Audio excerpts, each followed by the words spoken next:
very likely full tank options. You have AP top lane, AP jungle, AP mid lane, and a Kalista who is not the same level of late game hyper carry that you expect. And what this means for Origen is that both Nukeduck and Alphari can run almost double MR runes and be untouchable throughout the game. Additionally, now that we have the Kayle locked in for Alphari, obviously means we're not going to expect a ton from that top lane, but Kayle can just avoid the Mordekaiser a lot in the early game, and as we get late game, the Rocky Mountain Oysters combo, shout out to Monty, that's the Season 3 one.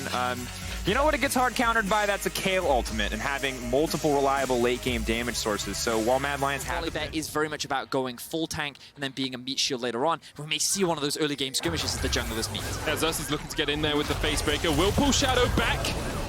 He's going to get some damage down. Shadow able to flash across the wall, but Xerxe's still on the chase here. Nukeduck flashing in, looking for the Nimbus cloak. We'll get the stun from it, and there's first blood. Origen, well, you think they won the draft, they're winning the early game as well. Wow, okay, so they never got to play against. They never got that best of 5. And I think that given the position that Mad Lions is currently in at 4-1 at the top of our league, a win here would be very big as a skirmish starts the bottom lane. It's going to land on Kaiser. Here comes the Destiny Gate as well. And Nukeduck comes in with the stun, but Kaiser is able to get away. And now the TP's coming in for Mad Lions as low for the fight. Orome is going to put Destiny in the realm of death. Humanoid's on his way down as well, but Nukeduck has already fallen.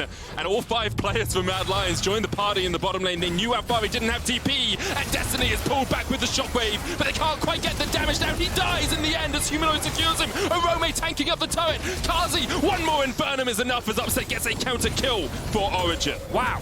Mad Lions were ready for that play in the bot lane. They knew. Going to keep on scaling up on that Kayle. Highest level in the game right now. And the dragon has been started here by Origen.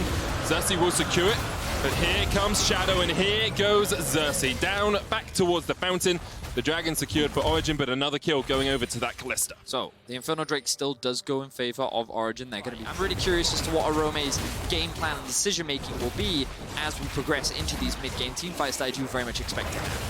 I'm really looking forward to it as well, because as you say, there's just so many different options. If it were me, I'd be saying, hey, if we get the... Orianna so far, the split on the clock with his farm at 122 CS already.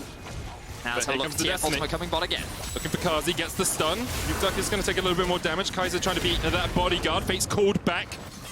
He's popped the Unbreakable Will as well. He's going to look for Nukeduck as here comes Shadow from the side as well, but Xerxe's on his way, and the depth charge is going to lock up Shadow. Instead, he goes unstoppable with the Stormbringer. Will get himself back underneath the turret. Good utilization of the ultimate there from Shadow. I liked it, just creating that gap. But Mad survive another play on the next Drake is about to score. They'll be looking to try and secure this one. Origen going to fight it. I don't think Origen need to fight this, but as you said, they're looking for it. They always look for a fight if there's a dragon involved. Xerxe gets locked up, but Kaiser goes low, and of course doesn't have the ultimate. Remember, there's not many ultimates available for Mad, but instead they're going to TP in Orome. There's the shockwave, hits onto 2. Upset has to flash away down towards the bottom side of the fight. Carzzy is facing off against Nukeduck, but Nukeduck is stunned up by Shadow and will get caught out underneath the turret. However, they don't quite have enough damage to kill him right now. Destiny's killed off towards the top side, down towards the bottom. Shadow falls. Ends up being a 2-for-1 in favor of Mad, but they did lose their jungler. I mean, Mad found themselves a pretty successful fight there. They ended up, as you rightly said, finding 2 kills. They're going to get themselves another Drake, and crucially, I think the thing to note is that Humanoid is getting more kills. This Orianna, one of the big backline damage threats, is themselves the Drake, and while we are seeing a bit of over-aggression from Mad Lions, I think this is also what has made the team so successful. Destiny trying to match with some aggression of his own, but Humanoid is here to try and claim this blue buff. Shockwave onto Destiny. Destiny's just dead. Orome takes him out. The depth charge will not save you from beyond the grave, and Humanoid once again puts another kill in his account. He's having a stellar game so far. The best player in the league, as we talked about earlier. But for now, let's talk about this Destiny that's coming in. As Carzzy's going to get locked up with the stun card. There's the Moonlight Vigil as well, and he's rooted in place. He really doesn't have anywhere to go. He tries to trade back onto Upset, but already the killer is there. Shadow's going to use the Stormbringer to escape over a wall. One of the few you can jump as Volibear using that. And yeah, I mean, I think we can still say he's having a very good performance. Oh, of course he is. Of course, it's backed up by what we're seeing on our screen as well. And I think that the team does right to put him in positions where he can carry, and we often see this situation where... Gets it relatively early on as well, of course, because he's sitting at 3-0-0. Has a bounty on his head as Carzzy is going to be funneled some of this gold from this turret. But Origen also on the other side of the map. And it's 1,000 gold difference between the two teams. Rift Herald will get a charge in here, and Nukeduck's going to be unable to stop it. He has gone towards the AP Twisted Fate build here, doing the full stack. And Shadow will get there get Mad Lion's second dragon of the game. So 18 minutes in, let's have a quick recap of where we are, because there was a flurry. Again, Humanoid now roaming down. He's so fast. Alphari's going to get chucked out to start it off, but the Destiny comes in, and Humanoid's like, oh, don't want any piece of that. Pops the Shockwave to try and get Nukeduck down, who almost dies. One more auto, one more Q would be enough from Humanoid, but Nukeduck has the divine intervention from Alphari to get him out. Wow. Vitality was one of the teams back from 2018 that used to do this a lot, where rather than have two split pushes separate, you actually just put them both in the same lane, and you're like, well, if we can't duel one of us, then it can quickly convert into a Baron. And you can see if we have a quick look at the toggle of vision, or we might not have time, as Orome is going to die. Here comes the Destiny. Alphari's going to flash forward, and Orome is going to die, Vedius. Well predicted.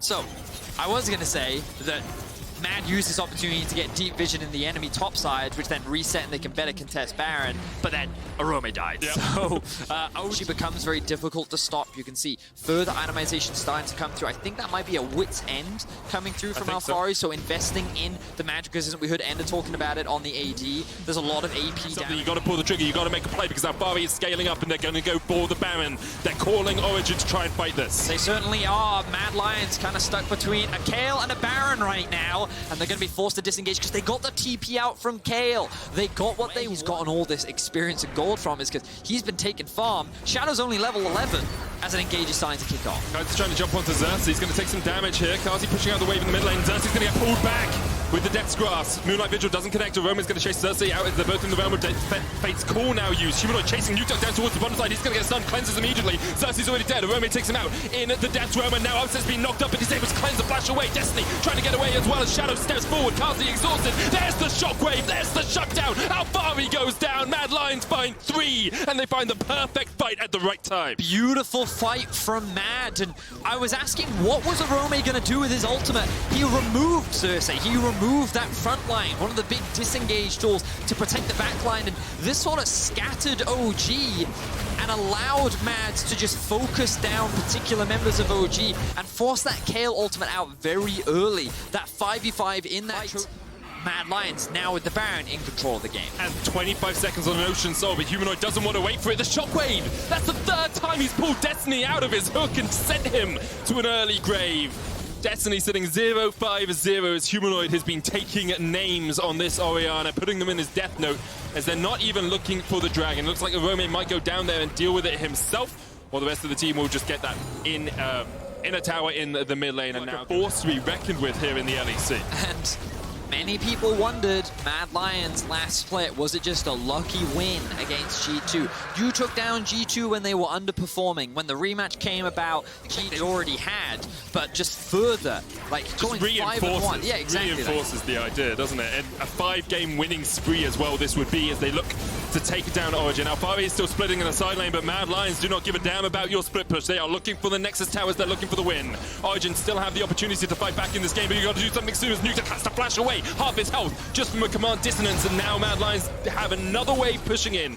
2 cannons here, but Mad say that's enough for now. We back away.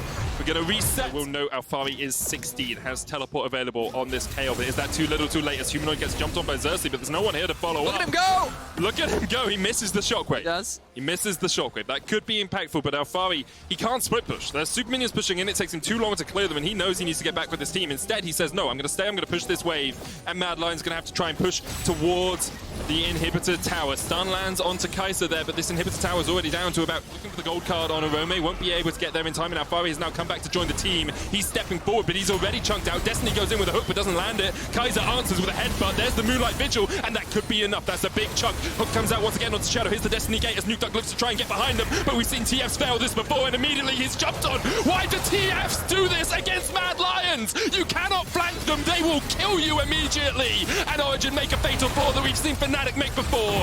Xerxe tries to get on Carzzy on the backline. Alphari's still doing damage here, though, as the front line steps forward. Mad continues to engage. There's the headbutt. There's the pulverize. The pullback doesn't quite land on Alphari, but that Kayle is still very strong. The shockwave stopwatch manages to avoid it. The inhibitor is going to go down, and Alphari chunked out enough that he has to run back to the fountain. And Mad Lions walk away with another inhibitor with no one dying. They're looking to do it tutorial style as they gross. that could be a lost team fight, but they showed that respect and we're in for another fight already. Destiny going in with the hook, pops the gargoyles, but he's ready down to half HP. Here comes the Moonlight Vigil from outside. That could be huge, but he doesn't manage to find the targets that he's looking for. Destiny flashes away. Kaiser, with the unbreakable will, just stands on the front line of the Fate's Core, puts him straight on Nukeduck's head. He's going to get the stun, he's going to get the knockback, and Nukeduck is surrounded by the Mad Lions, and they make a feast of killing that Twisted Fate. Now Upset running for the hills. Alphari trying to get away towards the top side as well. No flash available for Alphari, no ult on any of them, no flashes on any of them, and his last chance saloon here for Origen, but with the super minions pushing in all 3 lanes, I don't think they stand a chance. Mad Lions show that their 3rd place in spring was not just an upset, it was not just a lucky day as they take down Origen.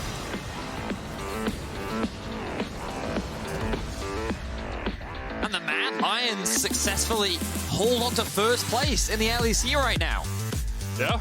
5-1 after the first, 3rd of the split, you were saying, Yep, Medic? 6 games already played. Split, yeah. Of course, Rogue still yet to play. They may be able to join them after their matchup against Fnatic. Look at the, I mean, Carzzy is like giving a huge amount of props there to Humanoid, and it just reinforces how great a split he's having.